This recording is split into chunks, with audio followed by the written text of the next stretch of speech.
उनकी प्रतिभा को तराशने, उन्हें उचित मंच देने के उद्देश्य से आयोजित आज के समारोह में हमारे समाज के विद्वान, प्रखर, मुखर वक्ता परम पूज्य डॉक्टर गौतम राम शास्त्री जी, हमारे युवा विद्वान संत परम पूज्य सचिदानंद जी, तमाम संतगण, आपके चरणों में वंदन नमन। मंचासीन तमाम अतिथिगण, सम्मानित होने वाले तमाम भाई बहनों, पिताजी के समान बुजुर्गों, नौजवान साथियों, मीडिया के भाइयों, और इस लाइव टेलीकास्ट के जरिए सुदूर हिंदुस्तान के विभिन्न शहरों और ढाणियों, कस्बों में रहने वाले तमाम सामाजिक बंधुओं का प्रणाम करता हूं, अभिवादन करता हूं। पांचवा बिश्नोई समाज अपने प्रतिभाओं को यथाउचित सम्मान देने के पर्पज से आज इकट्ठा हुआ। बहुत सारे वक्ताओं ने अपनी बात को रखा। हम चाहेंगे कि भी प्रतिभाओं के सामने कहाँ संकट है, मिलजुल कर यहाँ डिस्कशन करते हैं, और ये एक अच्छा सा प्लेटफॉर्म है। सबसे पहले मैं आयोजन कमेटी और संयोजक नरेश खिलेरी जी का सेतु बहुत बहुत धन्यवाद ज्ञापित करता हूँ। सामाजिक बंधुओं, मैं आपसे इतना ही निवेदन करता हूँ कि जीवन के अंदर भगवान जाम्बू जी ने हमें बहुत कुछ दिया है, जिसका बिश्नोई होने का हम सभी को अपने आप में बहुत ज्यादा गौरव है। मैं यहाँ इस मंच से तमाम सम्मानित होने वाले प्रतिभागियों से कहूंगा कि 3 चीजों में अपनी गहरी आस्था रखें। वो 3 चीजें हैं, एक हमारा देवालय जिसे हम मंदिर कहते हैं, दूसरा हमारा विद्यालय जो मंदिर नहीं लेकिन मंदिर से बिल्कुल ही कम नहीं होता, और तीसरा होता है वो पुस्तकालय। अगर आपने तीनों में अपनी गहरी आस्था और श्रद्धा रखी तो मैं समझता हूँ कि यहाँ सम्मान लेने वालों की जो कतार और संख्या है, यहाँ बैठे कई लोगों से कई गुना अधिक हो सकती है। हमारे जाम्बू जी भगवान ने हमें जो शिक्षाएं दी, हम किताबों में, उनके ग्रंथों में और हमारे गुरुजनों के श्रीमुख से सुनते हैं। पढ़ाई क्या है इसके बारे में पाठशाला जो जीवन की पीढ़ियों को ढालती, वहां से हम सुनते हैं। दिक्कत इस बात की है कि स्टूडेंट्स और प्रतिभाएं स्कूली एजुकेशन के अंदर 10वीं और 12वीं तक बहुत अच्छे से पढ़ते हैं, लेकिन उसके बाद में न जाने क्या हो जाता है, धीरे धीरे धीरे उनकी संख्या कम हो जाती है। जब हम टॉप आने वाले विद्यार्थी जो आज यहाँ सम्मानित हो रहे हैं, मीडिया में इंटरव्यू देते हैं कि बच्चा डॉक्टर और प्रशासनिक सेवा में जाना चाहता है, कुछ लोग इस विश्वास नहीं करते। विश्वास इसलिए नहीं करते कि आगे तक, शिखर तक जाने पर हमारी संख्या न जाने घटते घटते क्यों कम हो जाती है। उसका सीधा सा कारण होता है कि बेटियां, अभी बहन सायरा जी और प्रियंका जी ने भी कहा कि बेटियों के सामने और ये हमारी संख्या नहीं है। ये ऐसा इसलिए है कि हम लोग यथाउचित उन्हें सम्मान नहीं देते, और समाज में कुछ परंपराएं इस तरह की हो गई है कि जल्दी से बच्चियों की सगाई कर दी, और उसके बाद में रिश्तेदारों का हमारे पर प्रेशर रहता है, विवाह हो जाते हैं और पारिवारिक स्थिति वो बच्चे बन जाते हैं, और उसके बाद में पढ़ाई का उन्हें जो सुविधा मिलनी चाहिए, वक्त मिलना चाहिए, वो नहीं मिलता है। तो उसके लिए जो बीत गया मैं समाज से निवेदन करूंगा कि परिवार के अंदर एक बेटा और बेटी है, पढ़ाई की, उसके कैरियर की, उसकी जिंदगी की सबसे ज्यादा आवश्यकता है, उसके रिश्ते की आवश्यकता नहीं है। लड़का डॉक्टर इंजीनियर बनेगा, दौड़ के बेटियों की संख्या आएगी, और अगर बेटी योग्य बनेगी तो नोरा करन के मारो छोरो वो योग्य और थे मार और रिश्तों कर लो, कोई संकट नहीं है और चिंता करने की जरूरत नहीं है। इसमें पीने और बेचने वालों सामने परवाह मत करो, जो ऊपर से डुकलिया देखो, बाजरी की बोरी भरा नहीं, बांगली बोरी भी तैयार है और डुकलिया ऊपर है तो बांगली भी तो बोरो तैयार है, कोई दिक्कत वाली बात नहीं। अगर खूब समझाने के बाद, संतों के श्रीमुख से खूब ज्ञान बांटने के बाद, पाठशालाओं में स्कूल के खूब समझाने के बाद भी अगर कर लेता है, उसके बाद भी अगर वो नहीं मानेगा तो उसकी योग्य लड़की मिल जाएगी और लड़की की योग्य लड़का मिल जाएगा, और नहीं मिलेंगे तो दोनों रास्ता अपने आप ढूंढेंगे। हमें चिंता करने की जरूरत नहीं। 100% रिजल्ट रहता नहीं है, खूब कोशिश करते हैं, उसके बाद भी खूब प्रयास हो जाता है। मैं निवेदन करूंगा प्रतिभाओं से और अभिभावक उपस्थित है उनसे कि सरकार की भी बहुत सारी योजनाएं होती है।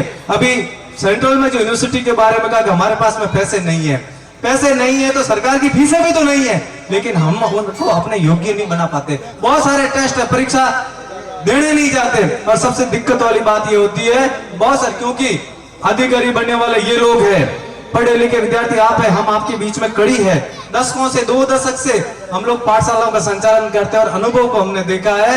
बहुत सारी प्रतिभा, खासतौर से बच्चियां सीनियर 90% पास करने वालों के STC करवा करके और एक 3rd ग्रेड टीचर तक, पद कोई छोटा नहीं होता लेकिन पद बहुत सारे हैं। वो किसके लिए, उस तक हम लोग उसे प्रेषित नहीं कर पाते और उस योग्यता को वहीं दबा दिया जाता है। इसलिए मैं प्रार्थना करता हूं, उसके लिए तपस्या की आवश्यकता है।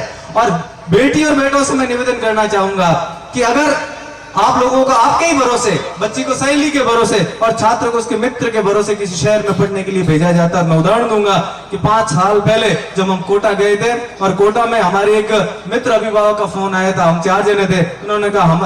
उन्होंने कहा हमारी भी बच्ची वहां रहती है, उसे ड्रेस दिया और वहां आप देख के आना उसकी कैसी तैयारी चल रही है। शाम के 6 बजे का वक्त था, हम मित्रों के साथ वहां एड्रेस पूछते पहुंचे बिना किसी इतला के। मैं सच कह रहा हूं, मानो कि मंदिर में हूं। 2 बेटियां पढ़ रही थी, शाम के 6 बजे का वक्त था। एक का मुंह इस दिशा में और एक का मुंह उस दिशा में। 6 बजे का वक्त खेलने का होता है, खेलना नहीं है तो पार्क में जाने का होता है, पार्क में नहीं है तो टाइम पास करने का होता है। लेकिन 6 बजे वो पढ़ रही है तो रात को 12 बजे भी पढ़ती होगी। और जो ही रिजल्ट आया था, मैं आपके सामने बात रखूं, दोनों बेटियां डॉक्टर बनी। ये होता तपस्या का रिजल्ट। हम लोग जब तपस्या ही नहीं करेंगे तो कौन खींच के लाएगा। विगत 3 दिनों से यहाँ पर जो समारोह चल रहा है और उसमें पिछले 2 दिनों से जो प्रतियोगिता का आयोजन हुआ, निर्णायकों की जिम्मेदारी भी हम लोगों के पास में थी। कोई ज्यादा इतने योग्य नहीं, बावजूद उसके समाज और यहाँ मैनेजमेंट कमेटी ने हम पे भरोसा किया। जो आंखों ने और भगवान ने जो अकल दी, हमें निर्णय करने की कोशिश की। लेकिन कल परिधान के आधार पर जो प्रतियोगिता का आयोजन किया गया, उसमें गहने पहन करके जो महिलाएं आई, मैं आपसे कहता हूं कि सच में हम लोगों ने कम नंबर दिए, क्योंकि हम हमारे श्रृंगार के लिए इस धरती पर नहीं है। जाम्बो जी ने कहा इस प्रकृति और कुदरत के श्रृंगार का जिम्मा भी विष्णु बेटे और बेटी के पास में है। दौड़ता हुआ हिरण, खेलता हुआ पेड़, बगीचा, उससे सुंदरता रखने की उसकी जिम्मेदारी किसकी है? हमारी है।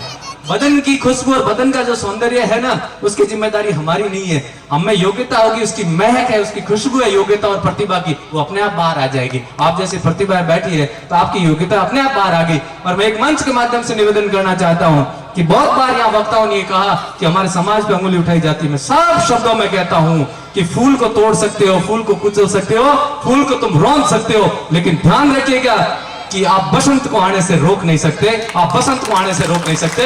आपने किसी एक ने नकल की होगी, उसके पीछे विष्णु गैंग लिख दिया है। किसी एक ने अपराध किया होगा, उसके पीछे विष्णु गैंग लिख दिया है। लेकिन सैकड़ों लोग अधिकारी बैठे हैं, उसका किसी भी राजनेता जो हमारे समाज से बिलोंग नहीं करता, उसने जिक्र नहीं किया। कोई फर्क नहीं पड़ता उनसे। मैं साफ शब्दों में कहता हूं कि ये बसंत है विष्णु समाज का, और इन्हें खिलने से, इन्हें पनपने से आप रोक नहीं सकते। और फिर से निवेदन करते हैं आपके मार्फत से, अगर उन्होंने इस बार, चाहे वो मीडिया कितना भी बड़ा हो और चाहे नेता भी कितना भी बड़ा हो, उन्होंने विष्णु समाज को इस तरीके से हल्के शब्दों के साथ सोशल मीडिया पर अपने पोस्ट के जरिए इंगित टारगेट किया होगा, मैं संतों से निवेदन करता हूं कि आप लोग आगे चलिए और सड़क रोकेंगे, रास्ता रोकेंगे, और विष्णु समाज चाहे जहां जिस इलाके में रहता हो, हम लोग सड़कों पे उतरेंगे और उनकी बुद्धि को ठीक करने के लिए यज्ञ करेंगे, भगवान जाम्बो जी से प्रार्थना करेंगे। क्या समझ रखा है समाज को? मर्जी वैसे बोल दे, एक किसी ने नकल कर दी और उसके बाद में इस तरीके का। फिर भी मैं निवेदन करता हूं कि वो हम इसलिए ऐसा जब कर सकते हैं कि घट अगर फूटा हो तो जल क्या भरे, मटकी फूटी में पानी नहीं आ सकता। कंठ अगर रूठा हो तो स्वर क्या करे, क्या कहूं, किसे कहूं, अगर चेहरा ही खराब हो तो फिर दर्पण क्या करे। ये हमें ध्यान रखने की आवश्यकता होगी। और अंत में, सोशल मीडिया पर सभी ने हमला किया है, लेकिन मैं 2 शब्दों के साथ कहूंगा कि मोबाइल पे हमले की जरूरत नहीं है, क्योंकि विद्यालय के बाद में अगर ज्ञान का कोई खजाना होता है तो वो आपका मोबाइल है। बच्चा घर बैठे हुए दुनिया भर की जानकारी वहां पर सीख सकता है और ले सकता है। इसलिए मैं आपसे अनुरोध करूंगा कि मोबाइल रखिए, लेकिन सोशल साइट से दूर रहिए, क्योंकि जब हम टीचर हैं, स्कूल के अंदर बच्चों के टिप्पण चेक करते हैं तो उसमें पापड़ी और कुरकुरे मिलते हैं, तो फिर मैं कहूंगा तो वो तो रील ही बढ़ाएंगे। मैं निवेदन करूंगा कि गुड़ घी डाल करके चूरमा बना के डील बनाओ, ये मोबाइल में रील मत बनाओ। और आने वाली पीढ़ी और ये सुंदर चेहरे गायब हो जाएंगे। गायब, टिप्पणी तो बहुत बड़ी बात है, गायब हो जाएंगे। माता बैठी है, एक बेटा और एक बेटी स्कूल आते हैं हमारे बसों में, दूर से कोई टिप्पण नहीं है, टिप्पण में कुरकुरे आते हैं। इतिहास को पढ़ो, भक्ति और शक्ति वाला प्रदेश राजस्थान रहा है। क्या कुरकुरे और पापड़ होते तो तलवारें और भाले उड़ते क्या?